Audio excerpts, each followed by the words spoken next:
Hi hello good evening to all. இன்றைக்கி நம்ம ஒரு பால் கொழுக்கட்டை எப்படி பண்ணலான்றது தான், பால் கொழுக்கட்டை ரெசிபி தான் பண்ண போகிறோம். அதுக்கு இப்போ நான் ஒரு பவுலில் இந்த டம்ளர் அளவுக்கு ஒரு 1.25 டம்ளர் அரிசி மாவு எடுத்திருக்கேன். நான் ரெடிமேட் மாவு தான் கடையில் வாங்கினது தான், அணில் கொழுக்கட்டை மாவு அதுதான் வாங்கிக்கிட்டேன். நீங்கள் வீட்டில் திரிச்ச மாவு இருந்தால் அது கூட யூஸ் பண்ணலாம், அது ரொம்ப சூப்பராக இருக்கும். இதை விட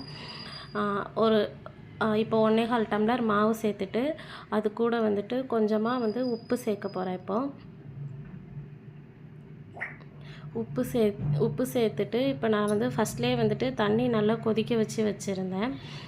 இப்போ உப்பு சேர்த்துட்டு நம்ம கொதிக்க வச்ச தண்ணியை அந்த 1 டம்ளர் தண்ணியை கொஞ்சம் கொஞ்சமாக ஊற்றி மாவை மிக்ஸ் பண்ண போகிறோம். ஒரு ஸ்பூன் வச்சு மிக்ஸ் பண்ணிக்கலாம். இந்த மாதிரி நீங்கள் மிக்ஸ் பண்ணி விட்டுட்டே இருங்க.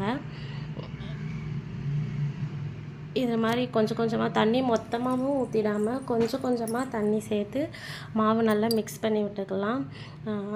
இந்த மாதிரி உதிரியாக இல்லாமல் கட்டியாக இருக்கிற மாதிரி மிக்ஸ் பண்ணி விட்டுக்கலாம். அந்த மாதிரி தான் நான் பண்ணுறேன் பாருங்கள். இந்த மாதிரி மிக்ஸ் பண்ணி விட்டுக்கணும். தண்ணி சேர்த்து இப்படி மிக்ஸ் பண்ணிவிட்டு இது நல்லா சூடாக இப்போ இருக்கிறனால நான் கொஞ்ச நேரம் ஒரு 5 மினிட்ஸ்க்கு இதை அப்படியே மூடி வைக்க போகிறேன். கை பொறுக்கிற சூடு வர வரைக்கும் நான் மூடி வைக்க போகிறேன் மாவை. அது அப்படியே நல்லா சாஃப்டாகவும் இருக்கும். அப்போனா இந்த மாதிரி வச்சு மாவு பிசைஞ்சு வச்சு அதுக்கப்புறம் ஊட்டி செய்யும்போது கொழுக்கட்டை நல்லா சாஃப்டாக இருக்கும். அதுக்காக தான் அந்த மாதிரி பண்ணுறேன். பாருங்கள், இப்போ மாவு நல்லா சாஃப்டாகிருச்சு. சூடும் ஓரளவு நம்ம கையில் நம்ம தாங்குகிற அளவு சூடு தான் இருக்குது. இப்போ நான் நம்ம கையில் எண்ணெய் இல்லைன்னா நெய் ஏதாவது ஒன்று சேர்த்துட்டு மாவு ஒன்று போல் சேப்பாக சப்பாத்தி மாவு அந்த பிசையும்ல உருண்டையாக, அந்த மாதிரி உருண்டை பிடிச்சி எடுத்துக்க போகிறோம். பாருங்கள், நல்லா பிசைஞ்சு உருண்டை பிடிச்சி எடுத்துட்டேன். இப்போ இதிலேருந்து நான் கொஞ்சம் கையில் இந்த மாதிரி ஒட்டாமல் வரணும். நமக்கு மாவு கையிலையும் ஒட்டக்கூடாது, பாத்திரத்துலேயும் ஒட்டக்கூடாது, அந்த மாதிரி இருக்கணும். அந்த கன்சிஸ்டன்சி பார்த்துக்கோங்க. இதிலேருந்து நான் கொஞ்சம் மாவை எடுத்து ஒரு பவுலில் இப்போ எடுத்து வைக்கிறேன். இது எதுக்குன்னு நான் வீடியோ லாஸ்ட்டில் சொல்கிறேன். இந்த மாவை எடுத்து வச்சுட்டு இப்போ நம்ம குட்டி குட்டி பால்ஸாக கொழுக்கட்டைக்கு உருட்டி எடுத்துக்கலாம். நான் பால்ஸ் மாதிரி ரவுண்ட் ஷேப்பில் தான் உருட்டி எடுத்துக்கிட்டேன்.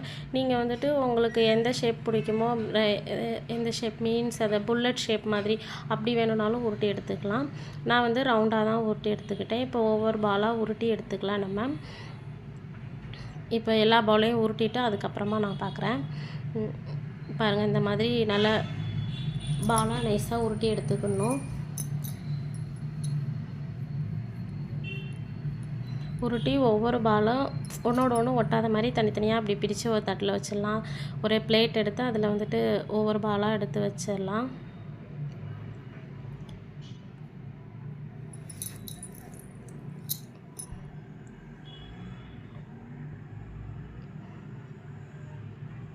பாருங்கள், நான் இப்போ எல்லா பாலையும் இந்த மாதிரி பிடிச்சி உருட்டி எடுத்துட்டேன்.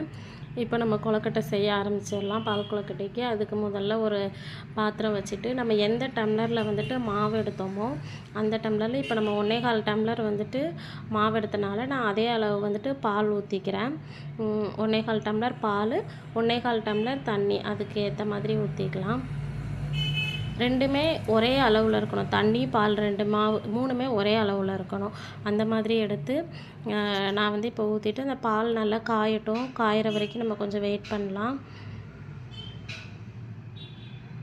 இப்போ நான் தண்ணி ஊற்றுறேன். பால் ஊற்றிட்டேன் ஃபஸ்ட்லேயே. இப்போ தண்ணி ஊற்றி பால் நல்லா காய விட போகிறோம்.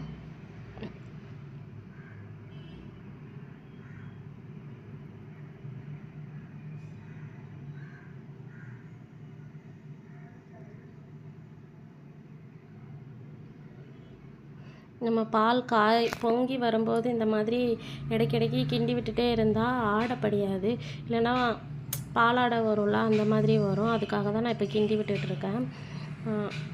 பால் நல்லா காயுது, உங்களுக்கு தெரியுதுன்னு நினைக்கிறேன். பால் நல்லா காஞ்சதுக்கப்புறம் இப்போ நம்ம உருட்டி வச்ச உருண்டை பால் நல்லா கொதித்ததுக்கப்புறமா தான் நம்ம சேர்க்க போகிறோம். அது வரைக்கும் நம்ம அந்த பாலை நல்லா சுண்டை காய்ச்சணும்னு சொல்லுவாங்களா, அது மாதிரி நம்ம கொஞ்சம் கிண்டி விட்டுட்டே ஆடப்படியாமல் இருக்கிறதுக்காக கிளறி விட்டுட்டே இருக்க போகிறோம். அந்த மாதிரி தான் இப்போ பண்ணிகிட்ருக்கேன் இடைக்கிடைக்கி.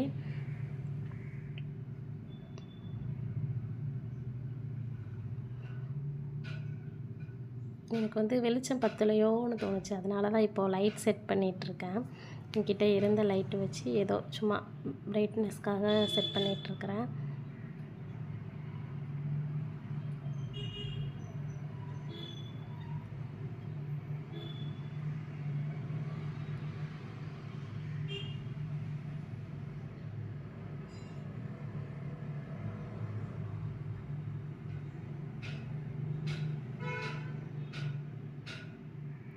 இந்த மாதிரி நல்லா பாலை வந்து மிக்ஸ் பண்ணி விட்டுட்டே இருக்கணும். இல்லைன்னா ஆடையாக வந்துச்சுன்னா அது கொஞ்சம் பார்க்குறதுக்கு கொஞ்சம் நல்லா இருக்காது. அதுக்காக ஆடைப்படுறதுக்கு முன்னாடியே நம்ம பாலை மிக்ஸ் பண்ணிகிட்டே இருந்தால் ஆடைப்படாது.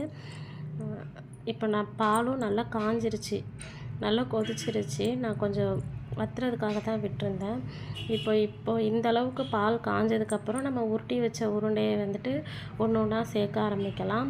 மொத்தமாக அப்படியே குப்பரை தட்டாமல் ஒவ்வொரு உருண்டையாக சேர்க்கணும். அதுவும் அவ்வளோ உருண்டையும் ஒரே டைமில் சேர்க்காம ஃபஸ்ட்டு ஒரு பாதி இதை சேர்த்துட்டு அது ஒரு கொதிச்சதுக்கப்புறம் அப்புறம் இருக்கிற மீதி பாதியை சேர்த்துக்க போகிறேன். அப்படி தான் நான் டிவைட் பண்ணி தான் 2 டிவைடாக தான் சேர்க்குறேன். ஏன்னா ஒட்டுக்கா எல்லாத்தையும் ஒன்றா போட்டால் வந்துட்டு என்ன ஆகும்னா ஒன்றோட ஒன்று வந்து ஒட்டிக்கும் கொழுக்கட்டை. அதுக்காக ஃபஸ்ட்டு பாதி போடுறேன். அது ஒரு கொதி அதுக்கப்புறமா நம்ம செகண்ட் ஹாஃபாக பாதி சேர்த்துக்கலாம். இப்போ நான் பாதி உருண்டை சேர்த்துட்டு ஸ்டவ் கொஞ்சம் ஹை ஃப்ளேமில் வச்சுட்டு அது கொஞ்சம் கொதித்து வர்றதுக்காக வெயிட் பண்ணுறேன்.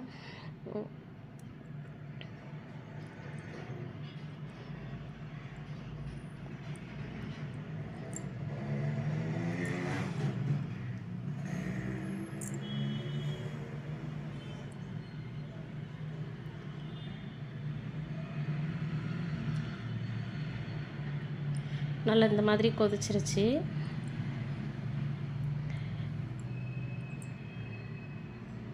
அதுக்கு தான் நான் ஜூமில் காமிச்சேன். கொதிக்கிறது தெரியுதா தெரியலையான்னு தெரியல எனக்கு. அதனால தான் கொஞ்சம் ஜூமில் வந்து காமிச்சிக்கிட்டேன்.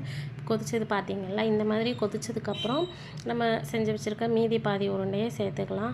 நம்ம இந்த உருண்டையை சேர்த்துட்டு கரண்டி போட்டு ஒரேடியாக மிக்ஸ் பண்ணிடக்கூடாது. அப்புறம் மாவு ஃபுல்லாக கரைஞ்சி ஒரு மாதிரி ஒட்டிக்கும். நம்ம உருண்டையை சேர்த்துட்டு கிண்ட வேண்டாம். உருண்டை வெந்ததுக்கப்புறம் அதுவே மேலே பார்த்து மிதந்து வரும். இப்போ நம்ம போட்ட உடனே வந்துட்டு முள்ளை முங்கி இருக்கும். ஆனால் வெந்ததுக்கப்புறம் மேலே பார்த்து மிதந்து வரும். அது வரைக்கும் நம்ம வெயிட் பண்ணிக்கலாம். வேணால் பாத்திரத்தை வேணால் இந்த மாதிரி ஷேக் பண்ணிக்கலாம். ஆனால் கரண்டி போட்டு கிண்ட வேண்டாம்.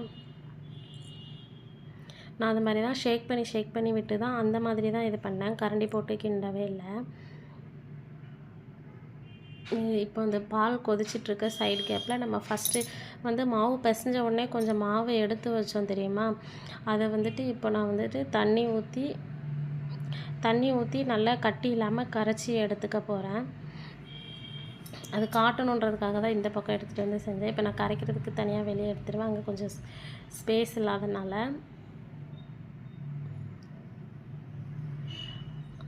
இதே சைடில் பார்த்திங்கன்னா நல்லா கொழுக்கட்டையும் வெந்து கொதிச்சிட்ருக்கு. இந்த மாதிரி நல்லா கொதிக்கட்டும். நான் அந்த மாவு கட்டி இல்லாமல் கரைச்சி எடுத்துகிட்டு அது வந்து லாஸ்ட்டாக நம்ம வந்து இதில் வந்து ஊற்றுறதுக்காக தான் அந்த இது திக்னஸ்க்காக அதுக்காக தான் அந்த மாவு வந்து ஃபஸ்ட்லேயே நம்ம எடுத்து வச்சோம்.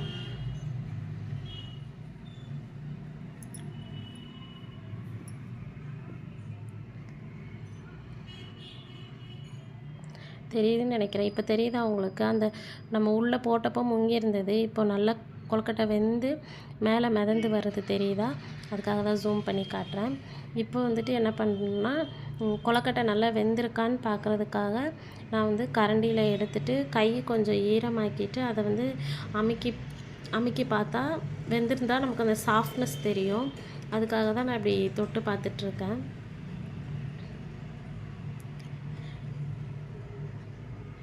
நான் அமுக்கி பார்க்கும்போது நல்லா சாஃப்டாக தான் இருந்தது. அதனால் கொழுக்கட்டை வெந்துருச்சு அப்படின்னு சொல்லிட்டு நான் இது பண்ணிட்டேன்.